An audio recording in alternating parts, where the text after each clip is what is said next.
Okay. Zach, I thought that you and I might proceed in a slightly different format than we usually do because we're practicing both critical consciousness and thinking and creative consciousness and thinking. So far, so good. I'm warming you up, Zach. I'm luring you in. It's obvious. You should probably get a consenting adult to sign off on anything you agree to. And so I thought we'd try if I interview you as though you were a different Zachary, a man named Zachary Siegel, who you know, I know slightly. I think you know somewhat better. He's one of the leading figures. We often refer to him in terms of his views on addiction and drug policy and MAT. I guess two aspects of this are you have a bit of a gift of putting yourself in other people's shoes. You have ability to channel other people. I mean, that's part of your gift as a helper with adults and children. You're able to come around to look at things from the other person's perspective, put yourself in their shoes. And from my standpoint, you know, we've been discussing it for some time. I seem to be nearing the edge of producing my memoir, A Scientific Life on the Edge, My Lonely Quest to Change How We See Addiction. And in that book, I reflect on two different views of me, both of which have evidence for them. And one view of me is that I've had a monumental impact on the addiction field. And the other view is that I'm irrelevant to the addiction field. It's just barreling along in a certain direction that's quite different from the way I would go. And so Zach Siegel's name comes up in connection with that quandary or that dichotomy. And you've expressed, jump in at any time because you and I wonder about the status of the addiction as disease theory. And there are strong signs in both the direction that it's being, if not exploded, severely challenged. And among the evidence that points in that direction are books like, I mean, Mark Lewis wrote a book, The Biology of Desire, Addiction is Not a Disease, and it's kind of a bestseller. Maya Salovitz, who you've interviewed and we both know, has a super bestseller. It's a little, you and I have discussed it, hard to say, it's not a conventional disease book, but it's sort of halfway in between. Another person you've interviewed, whom we both know, everybody I think we mentioned, we both sort of know, is Johann Hari, who wrote a bestseller. What's the title of his original bestseller? Do you It was Chasing the Scream was the first one. That was about addiction, and then Lost Connections. And he had head-on discounted the disease theory on Chasing the Scream. Carl Lewis is somebody, Carl Hart's somebody we both know, who you've interviewed. And you and I have discussed, I mean, he's not a brain disease guy, but, you know, he doesn't kind of really discount or discuss the disease theory per se. Would you say Carl is the most aligned with your beliefs and thoughts about addiction out of all those people that you just listed? Or with drug policy, I should say. Yes. In fact, I mentioned this to Ethan, and I don't know if he denied it or he didn't remember it. I said, you know, every once in a while, Ethan says something like, oh, Carl Hart's a guy that thinks like you. And he knows Carl from New York and being on the DPA. Carl, and there are other people, some of whom I'll mention, they're not present in the addiction field, they look at drug and alcohol behavior and they say, well, what's going on here? What are people's motivations? How are they dealing with the world? And that's the focus of great psychologists like Alan Marlatt. He's dead for 5 or more years now. Bill Miller, Nick Heather, Jim Orford, and Heather and Orford are both English. It's almost as though they throw out the disease theory. And of course, Alan was with me when we had the great controlled drinking battles in the early 80s, when a psychologist named Mary Pendry and others attacked at the idea that you could even try and do what would now be called harm reduction. And Alan was the only man, the only person who stood side by side with me and duked it out, because that was a terrible time. The Sobels who did that research were almost banned from the field. And, you know, Alan had quotes like, the disease theory is the moral model in sheep's clothing. So Alan took on the disease theory, but he and Bill Miller and Jim Orford, well, Jim Orford wrote a semi-famous book called Excessive Appetites. But most, Marlatt, Miller, Heather are people who think like me, but they don't really propose a model of addiction. Partly maybe because they're in the alcohol field, partly, I don't know, because they're modest empiricists. And Carl likewise doesn't really present a model of addiction. He's an actual, unlike many, he's not really a psychologist. He's more really of a brain researcher, a neuroscientist. And so he's more inclined to say, well, there's no place in your brain where there's an addiction. That's not a thing. Right. So, you know, I don't know what you're looking for, but it ain't there. But he's not somebody who's likely to propose a psychological model of addiction in its place. So he says something that's true, but it doesn't capture the social, psychological, experiential phenomenon that people know happens. If I were you interviewed Carl, here's 3 questions you might ask Carl. Do you believe that there is such a thing of addiction? How would you define it? And how would you respond to Stanton's idea that addiction exists, but isn't limited to drugs, but includes, among other things, powerful experiences like sex, love, shopping, and gambling? What's your reaction to that? So now I'm interviewing you, Zachary Siegel, and you did a very incisive, very interesting interview with a man named Ethan Edelman. Now, Ethan Edelman is also not a psychologist or an addiction theorist of any kind. He's the former director of DPA, and he's a drug policy guy per se. And I know you were very interested in drug policy, as you still are. That might be, would you say that's your primary point of departure, drug policy, Zachary Siegel, or do you approach the field with an interest in therapeutics or the nature of addiction? What would you say is your key taking off point? Let me take my Zach Siegel hat off for a second before I even get started. I'm going to ask you something first. I promise I'm not avoiding. Why are you so interested in Zach Siegel? Is it because he's a sort of a leader in rhetoric, research, journalism in the field? And well, let me ask you a question. You and I are. This is like a gunfight at the OK Corral when nobody draws a gun. Yeah.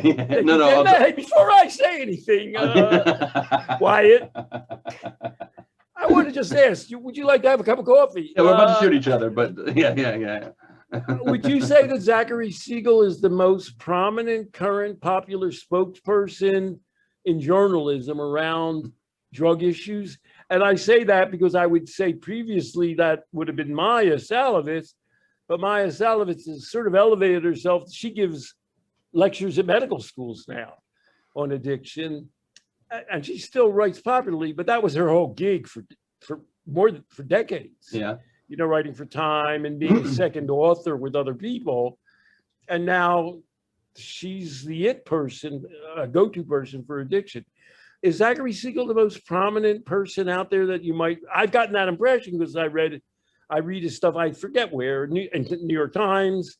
Maybe it was like the New York Republic or one of those liberal journals, where he's the person who promotes the idea that we should do harm reduction, and harm reduction means, well, giving people medications, and we're going against the standard abstinence only model, in the sense that we're saying, well, look, avoiding all drugs is stupid and counterproductive. There's a benefit to giving people substitute narcotics. Is he the most prominent person publicly writing about that point of view? Probably in our purview, for sure. I mean, if he's not the most popular, he's on the rise. And he's the most popular person who's in our wheelhouse and seems to be making some sense out of things. And that's why I'm asking. It seems like you think about these people who make sense and are good writers and are popular because you don't like watching them go in a direction that you think will make them flounder in a space that they can't recover from. And to you, that's the MAT bent is just tangential in some way. Well, I'll tell you my theory. I was going to ask you some questions first, Zachary Siegel, but okay. My theory is, I mean, there's a cadre of people, and I've named a bunch of them. Mark Lewis, Carl Hart, Maya Salovitz, Johan Hari, Bruce Alexander. There may be some others even who have really made a left turn on the disease theory of addiction. And in fact, Nora Volkow now often sounds like me. She went to Kensington in Philadelphia and said every time she visits frontline drug workers, they always say, we need help with people with housing, with work, with education, right, with self-concept. And, of course, back when she first got the job, Nora Volkow, and throughout, Nora Volkow's famous for saying, addiction is all about the dopamine. And I say that 10 times a day. But people in Kensington don't talk about dopamine. They talk about people's lives. Right. I mean, maybe they've heard about dope. When I went and I was invited to give a speech in Vancouver to the group, the Portland Hotel Services, I was stunned. They're a group that they were led by Liz Smith, who does this incredible work getting people jobs, giving them banking, giving them self-respect, giving them housing. She's an entrepreneurial genius. She would start a bakery for people to work in. But everybody there parroted the disease model. And of course, their medical director for a long time had been Gabor Mate. And so I'm stunned the degree to which even programs which are not the disease theory, the Portland Hotel Services wasn't the disease theory, it was working an opposite model, were just completely committed to them. And despite this counterattack on the disease theory, my theory is, in many ways, we have a group of people, and you, Zachary Siegel, seem to be one of them, who can't even conceive of something other than a disease theory. Your thinking is so grounded. Nora Volkow, who's backing off herself at the end of the second decade of the 21st century, they had HBO did a special called Addiction that was broadcast in high schools. And it just said, well, addiction's a brain disease theory. It's a brain disease. And people just learn that like it's physics, like E equals MC. Well, they don't know they like gravity and evolution. And so I feel it's hard to read the tea leaves. Are we going in the direction of liberating ourselves from disease theory? And why are people buying these bestsellers and watching Johan Hari on what's that called? PET? What's that thing where everybody watches? Oh, TED Talks. TED Talks. So, I mean, among them, Carl, Maya, Mark, and Johan, they've had a lot of viewers and a lot of readers. At the same time, I think fundamentally people are more enmeshed in the disease theory. And of course, what I say about MAT, you and I talk about it all the time, is that it really embodies the disease theory in a way more than the disease theory. The idea that, oh, well, there's a medication that can cure, can treat addiction. I mean, one of the things I say in my talks, and I did just do a presentation in Canada where I was in the same marquee as Gabor Mate, it was a video thing, is if you believe that medications cure addiction, you don't understand what addiction is. So Nora Volkov has put herself in a position where she has built an essence around herself of the disease, brain disease person. And even when she absorbs common sense, she can never reconcile that common sense with her previously held beliefs, which define her. It's almost as though, well, it's hard to describe what she's up to. She'll say, well, here are some of the criticisms of the brain disease model. And then she'll list them. People can be addicted to other things besides drugs. Most people outgrow it. And by the end of the list, you go, huh, that's a pretty good list of the objections. And then she says, but really, it's still a brain disease, but she really seems to be backtracking rapidly. And so in many ways, there are people, and I read the things by people from, students for whatever, Students for Drug Policy Reform, what's that organization Students called? for Sensible Drug Policy. And people from DPA who are to the right of Nora Volkow now. Okay, last quick question, then I'll put back on my. But okay, go on. I'm sorry, go ahead. No, that's okay. No, if you have. Well, I was going to begin my interview with you, Zach Siegel, by something that really struck me. And it gets into, why I'm so concerned about you as an individual and my non-relationship with you. So I should ask then, why interview me as Zach Siegel and not reach out to him and interview Zach him Siegel's personally? not going to let me interview him. He's never going to interview me. And I have evidence for that. Well, that's what I'm going to propose. And because sometimes when I speak to or about him, we have exchanged some kinds of messages. You have the gift of being able to say, well, here's what I think he's thinking. Okay. Now, you may be right, you may be wrong, but you're better than average at that. Okay, we'll see how I do. In 2014, Zach, you were working more exclusively for The Fix. I think it was a little bit before you became more of a national correspondent. And you interviewed a man named Ethan Nadelman. Do you remember that? Oh, yeah. And here's the question you asked Ethan Nadelman, among others. You were not very insightful questions, by the way. I certainly like this one. You were an undergraduate in the 70s. Who were your favorite thinkers during that time? And do they still influence your thoughts today? I'm going to read exactly what Ethan answered. On the issue of drugs, there were two books that really had a significant impact on me. One was Andrew Weil's book, The Natural Mind, about why people use drugs. The second book that really made an impact on me was Stan Peele's book, The Meaning of Addiction, which I read in '86.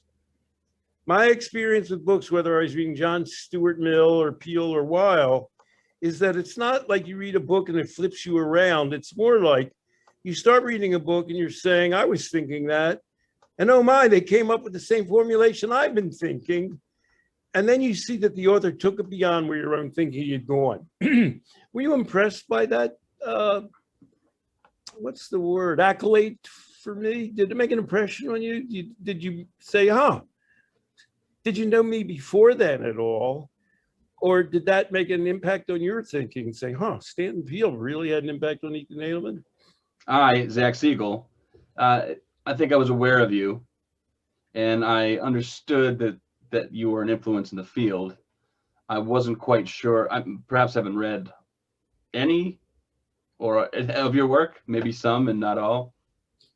But I always wonder how the tides are changing and new things are arising, and that's what I should be covering, because I'm covering public health, mental health, criminal justice system. So I asked a question about history specific to Ethan Nadelman, who was relevant to the story I was covering at the time. Your name came up.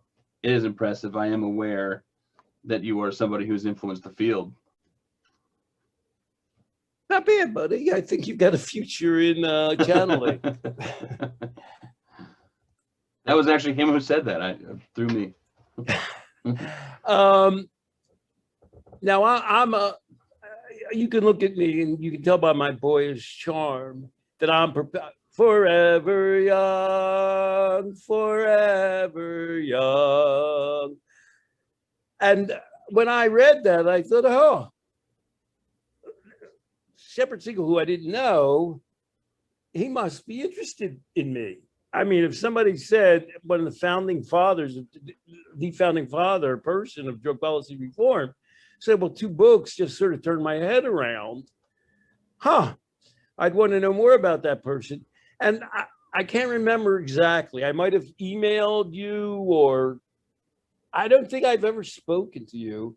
I might have emailed you, and I kind of naively, in my boyish, impish charm, sort of assumed you might want to talk to me. But I was wrong. As so far, you never contacted me. You certainly never interviewed me. And so far as I know, you never referred to me or my ideas or my work in anything you've written or thought about. Why is that? Usually covering what's happening in the zeitgeist, and I perhaps haven't just gone the direction of going down the rabbit hole of your work like I have with other people. There's so much competing for my attention all at once. So I'm sort of reporting of what comes across my desk and across my screen. So that might be why.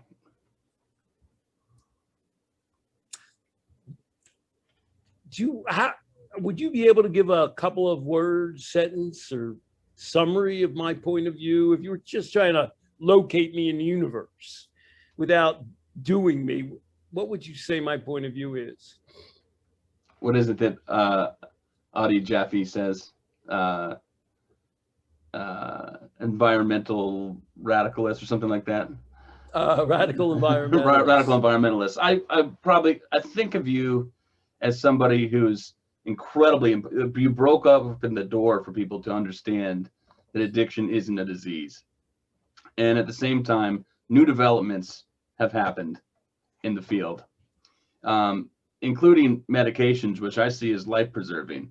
I think you have a different emphasis on that than I do, because I think it seems like we both agree that people should have whatever they want, in a libertarian sense. People should be able to access things insofar as they can't because of various reasons. I think that MAT is good, and I think the people should know more about it. And you sort of tug the other direction, and I think it might be difficult to form a good, constructive conversation with you. I might even be a little worried that you would press me on that to the extent that the conversation could fall apart. It's safer and better, and there's enough there for me to take on the stories that are in front of me that not necessarily always jibe with my view, but that I know I can make good sense of, and the conversation will go cohesively and well. I want to do a little timeout. Zach Rhoads, this is your métier. I don't know. This is is there any nominations for Podcast International? I hope so, and I kind of hope not too. Because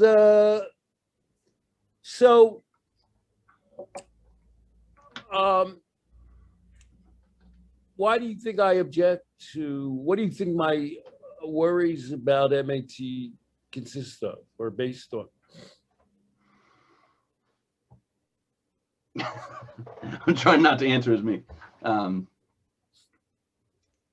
I think you are concerned, rightfully so, that the application and the uses of those medicines are being done in a nefarious kind of a way, or at least at best in a way that is counterproductive in terms of the goals that we're trying to reach. And I agree to an extent.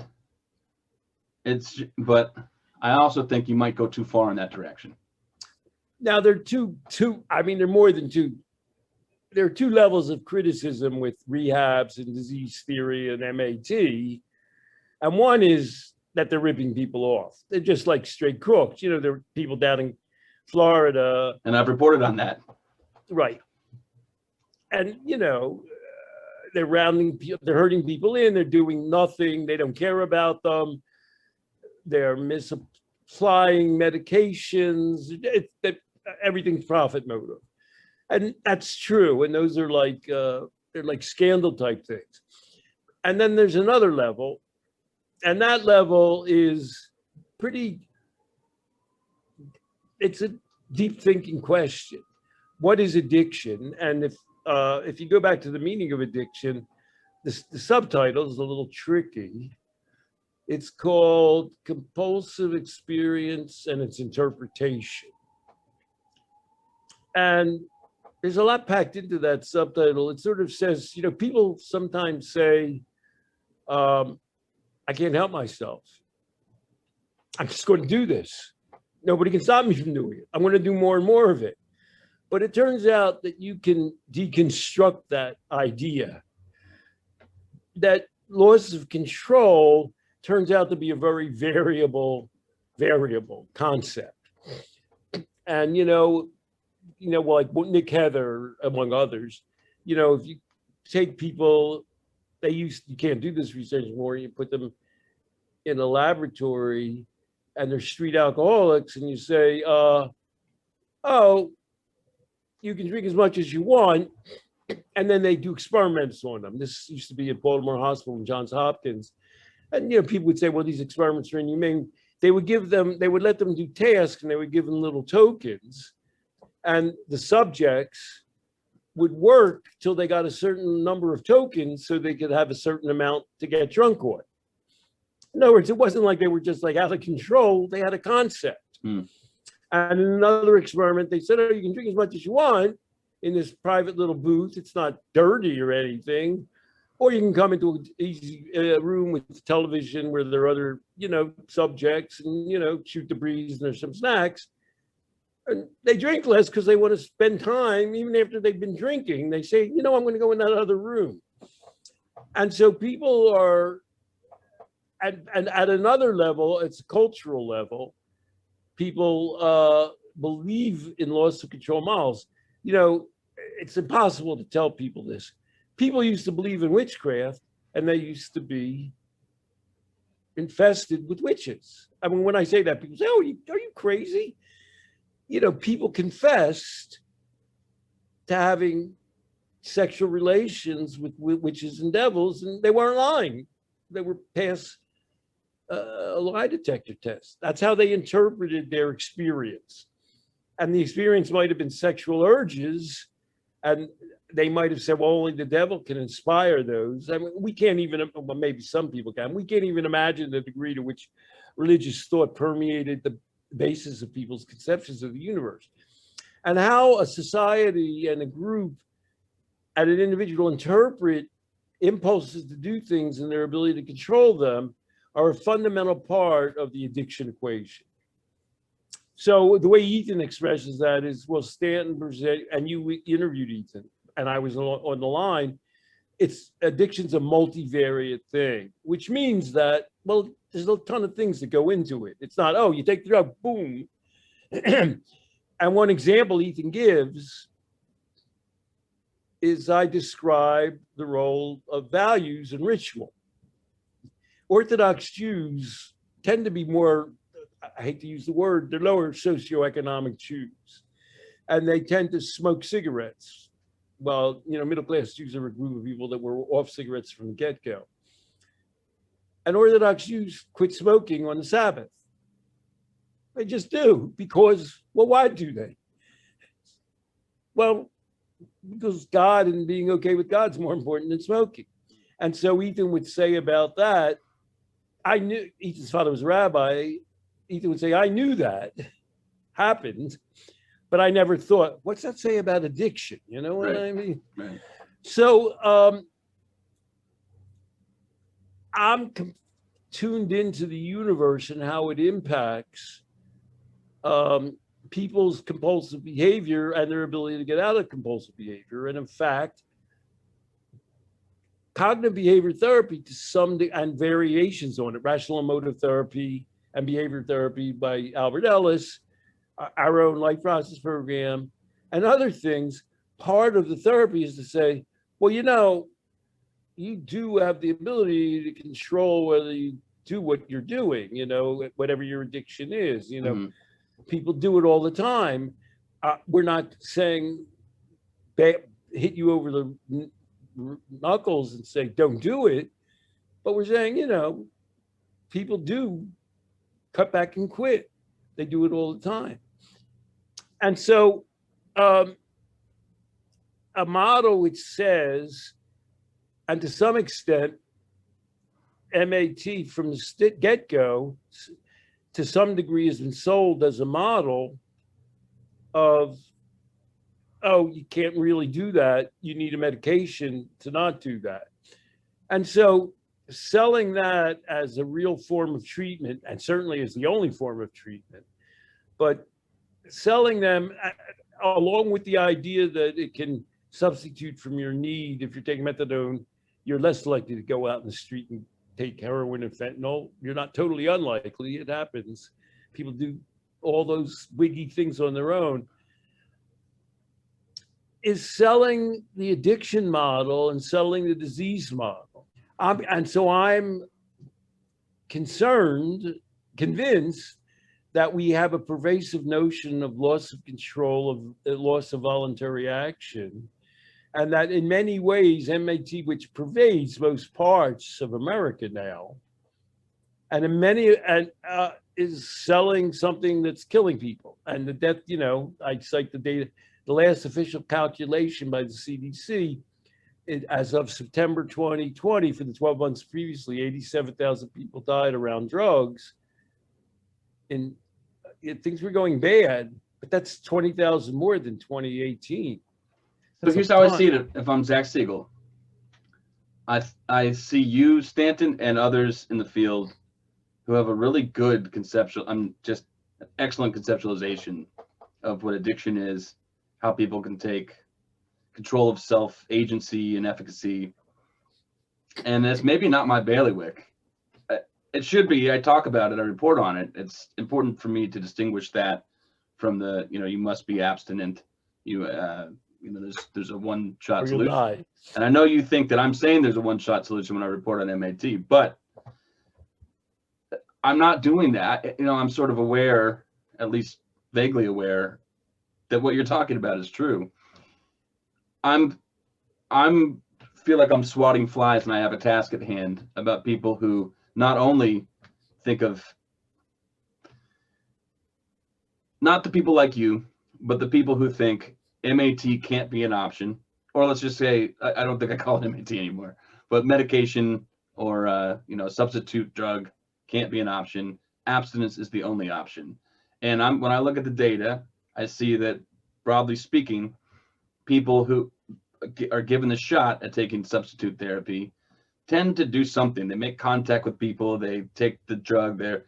It's overall better. And I feel like the step on the ladder that I'm at now is trying to allow the public to understand that this is an option and it needs to be taken seriously, not, scoffed at, because it can be life preserving.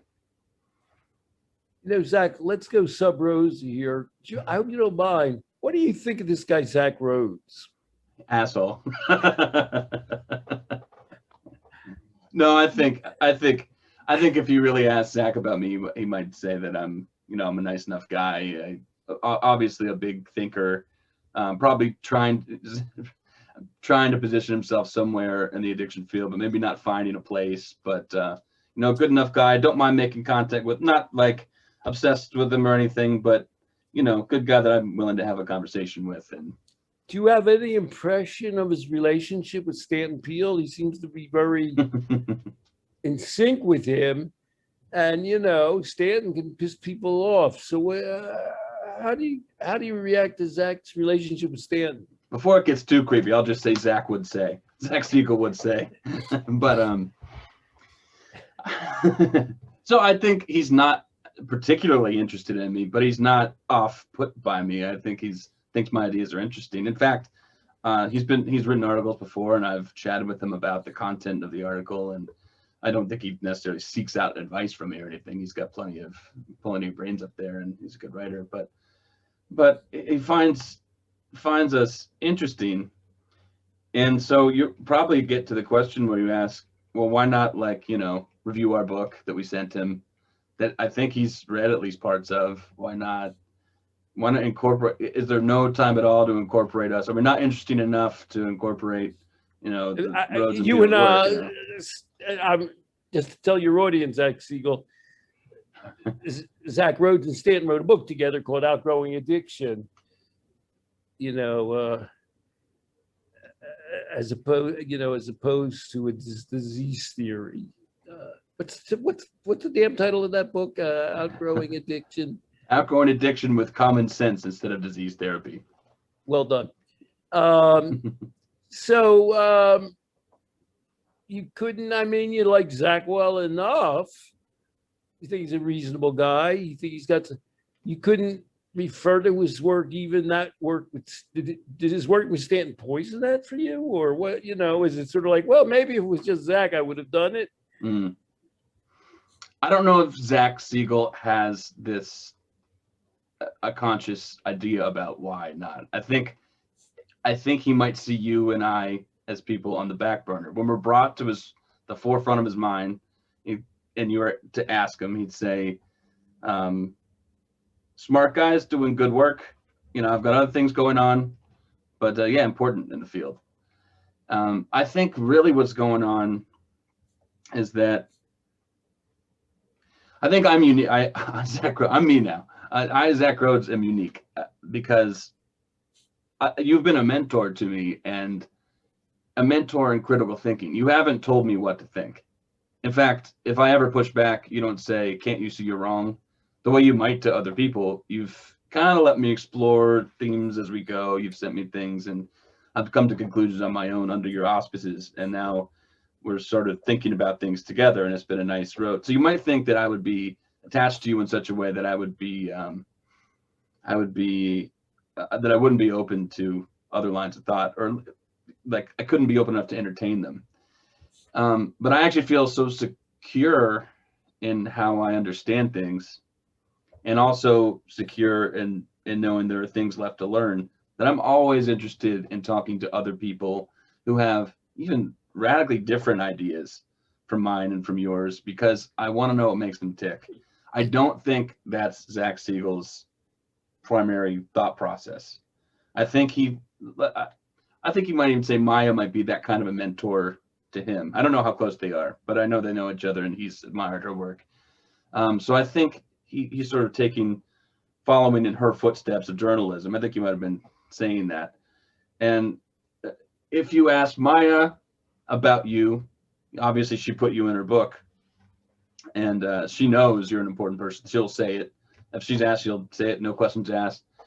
But you heard in my interview with her that there's some things that you talk about that she can't, it's sort of binary for her, like values.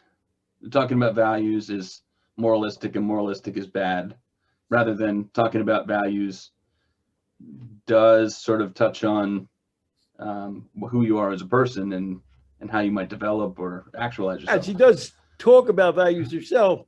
But by the way, a quote from Maya is on the front cover above the title of my book, which I don't have right in front of me. It's something like, anybody who seriously wants to come to grips with addiction has to consider Stanton Peele's work. So she said that's some quote I have from her.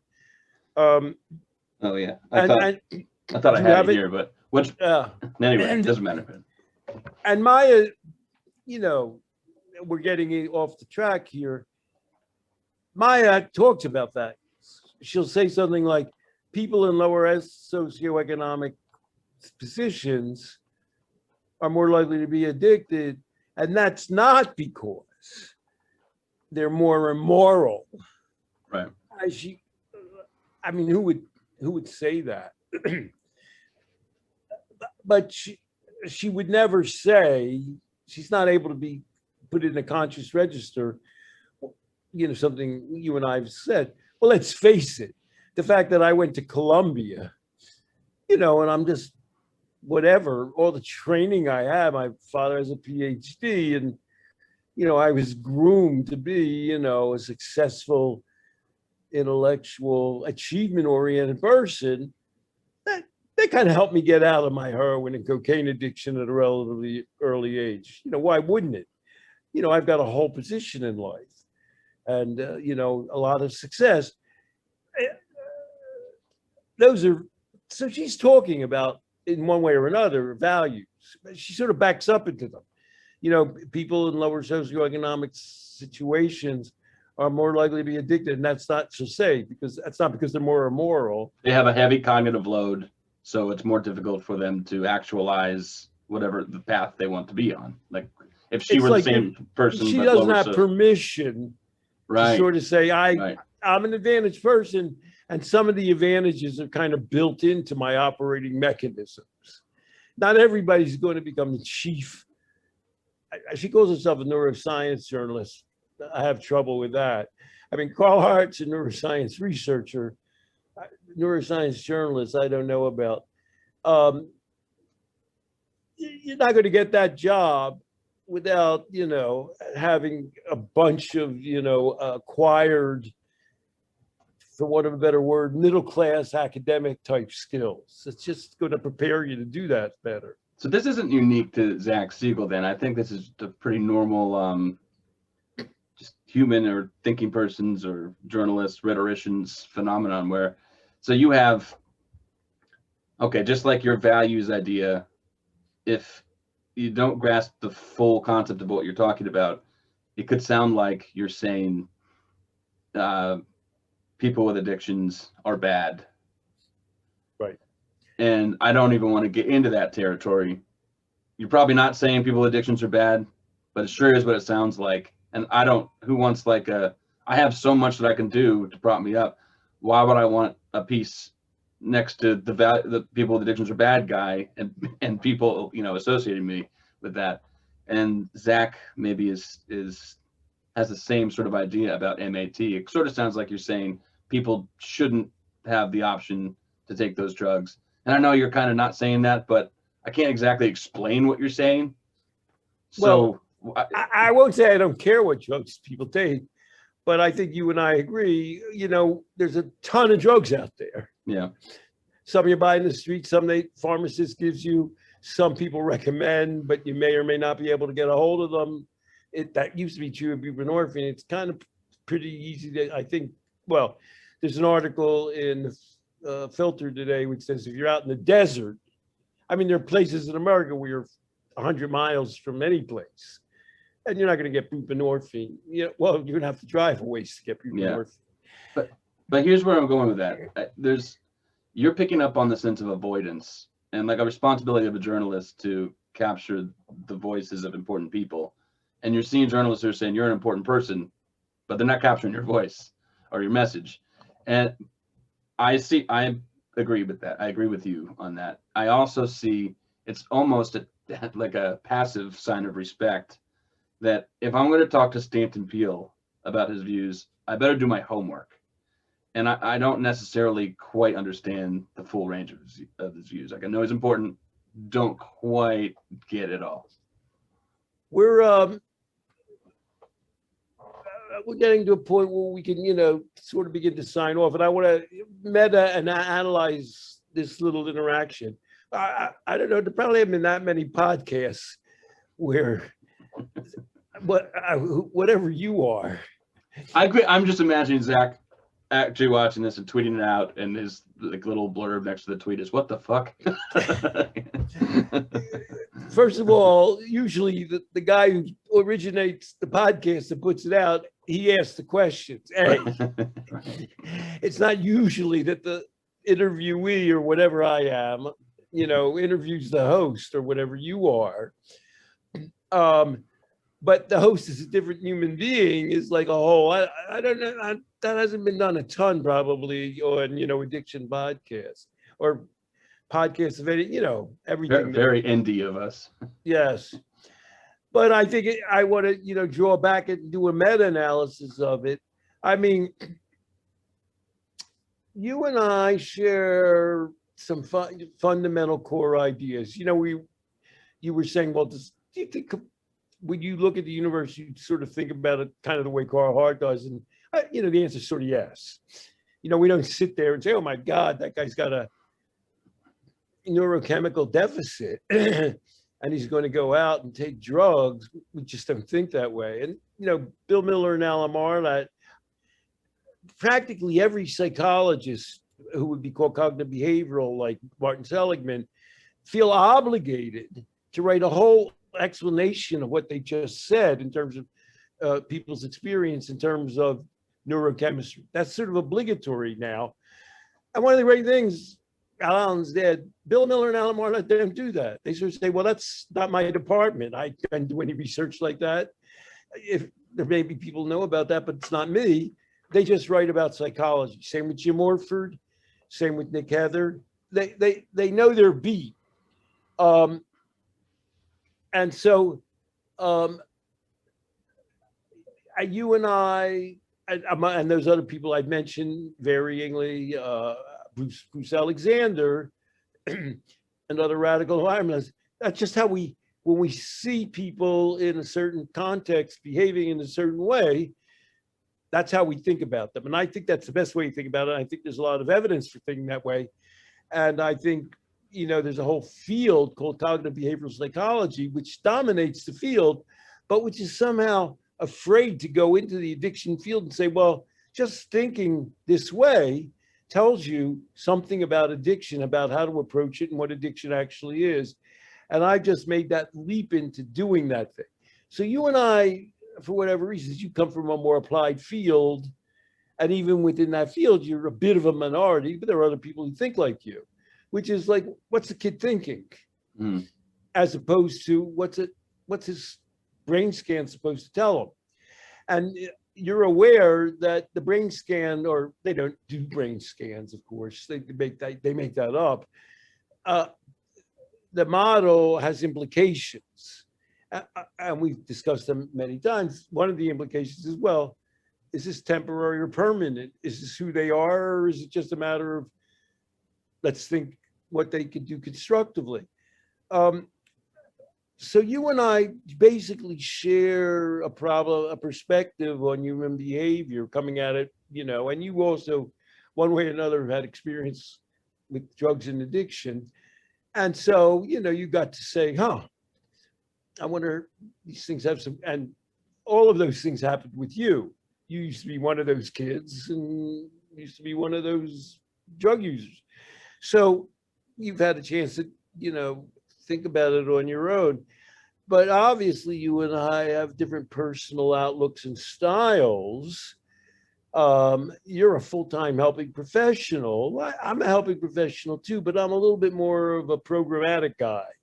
I'm a theoretician. I sort of say, well, this is what's going on, and based on that, this is the way you should help people.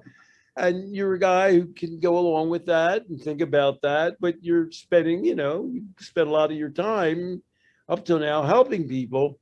And that works with your disposition. Your disposition is outreaching. You'll go out of your way, probably not to piss people off, to get along with people, to respect their point of view, to elicit their point of view, to put yourself in their shoes. It's a skill level, a gift that you have. And so part of this interaction here, how Stanton Peele and Zach Rhoads regard and deal with Zach Siegel has been an expression of, well, we're coming from a similar kind of a place, but we have a different style of reacting to somebody who may, or may not have ignored our work, I mean, he's ignored Outgrowing Addiction, and you're one of the two guys whose names is on the book, you could get ticked off, you could get abrupt with him. You could say, what the hell's the matter with him? You could say, guy's an idiot. He doesn't understand the value of my work. But that during the course of this interaction, you've described why he's slow to come in that direction or to acknowledge it. And so, the advantage of that, you haven't pissed Zach Siegel off. If you ran into him at another conference and stayed at the same bed and breakfast, be fine having coffee with them or whatever. So you and I are like, a two-headed hydra where, we're sort of expressing the same body of ideas with a kind of a different outlook going forward. I have a challenge for you. So have you ever asked Zach, may I interview you, or will you interview me? I mean, I know that's like, what are you supposed to do? Is grovel and beg, but I'm curious about it. No, I mean, I might have come pretty close. I mean, when I first read that interview with Ethan Nadelman, I said, gosh, I guess he'll want to talk to me. And I might have reached out to him with that concept in mind. He doesn't want to talk to me now. I mean, that's a pretty good, credit I got just now and something he wrote for The Fix. I have a question for you, which is it's typically unfair. The last time I saw Ethan, which I have a hard time figuring out in my mind now, might have been last August before the pandemic. And Ethan spent a lot of time trying to discourage me from actually publishing my book. Really leaned on me. I sent him a cover of the book, which has quotes from Nick Heather and Maya Salovitz. It might have had Carl Hart up there. And Ethan wrote back, here's what, I mean, I know what Ethan suggested, sort of, but he said, why don't you send me a book and I'll interview you for my podcast. And then Archie said to me, we should close it out on this.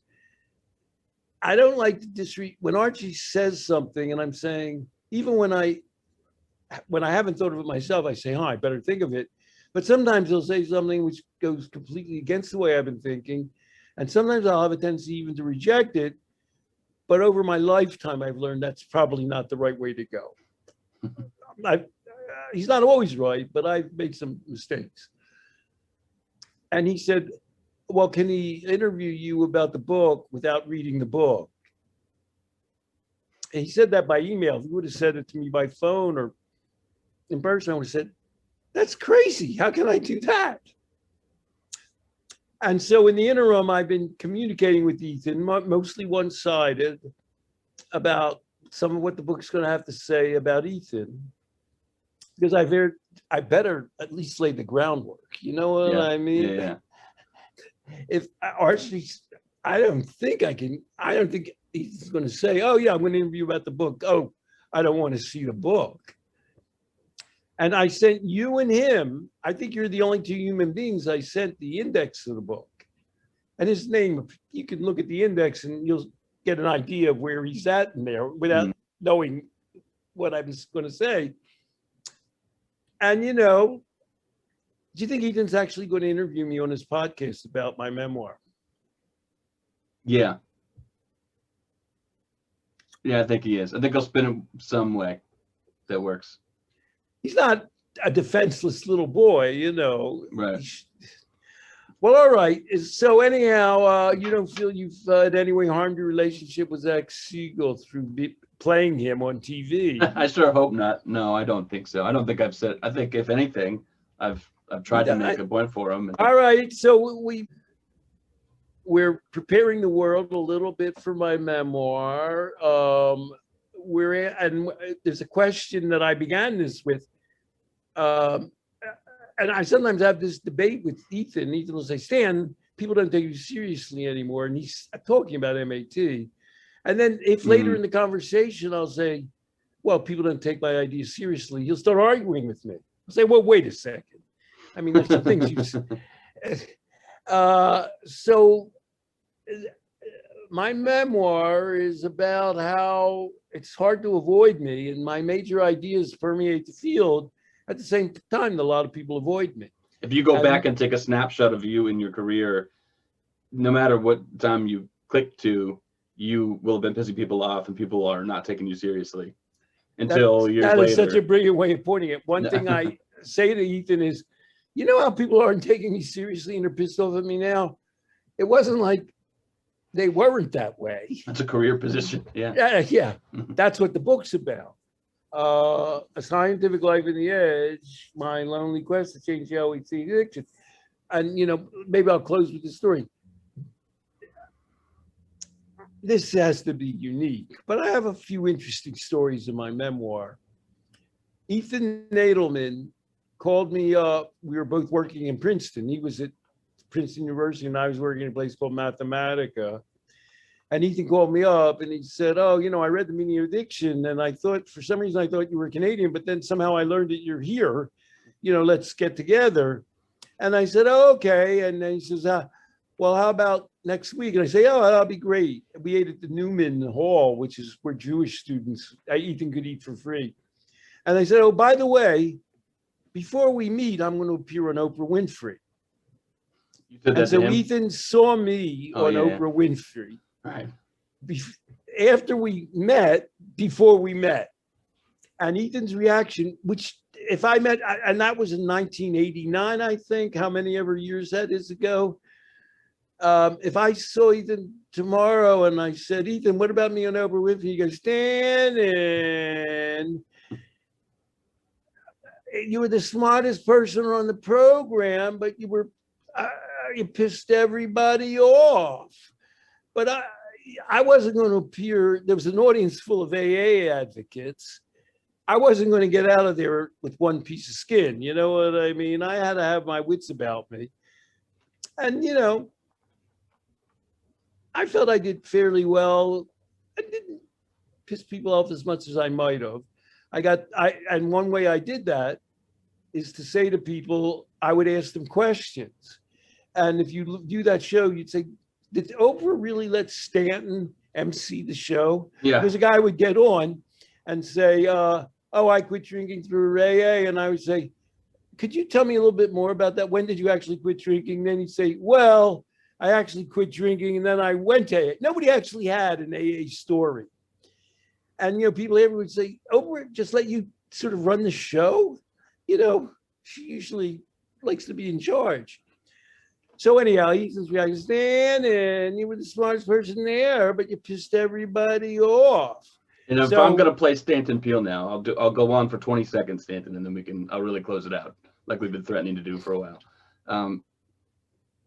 You know, I'm thinking that, well, people invite me on, insofar as people invite me anywhere, they invite me on to be this, it's almost like the Combs character on Hannity and Combs. It's supposed to be this like fringe guy, wacky Looney Tune guy that just, so that there's someone with some other perspective, but you're not really supposed to say anything meaningful. And what do you do with that invitation? You either rip it up or you go and show them that, no, I'm not just a fringe idiot. I know what I'm talking about. It's got to be a rough position to be in. It could probably be feeling ups and downs with that. Like, how can no one see this? Or, okay, I'll show them, kind of an attitude. I don't know that any human being... You're marginalized before you even say a word. Right. Yeah. So... All right. So they can use both of this in our psycho documentaries, this little podcast, you know, for better or worse. Au revoir. All right, Stan. See you later.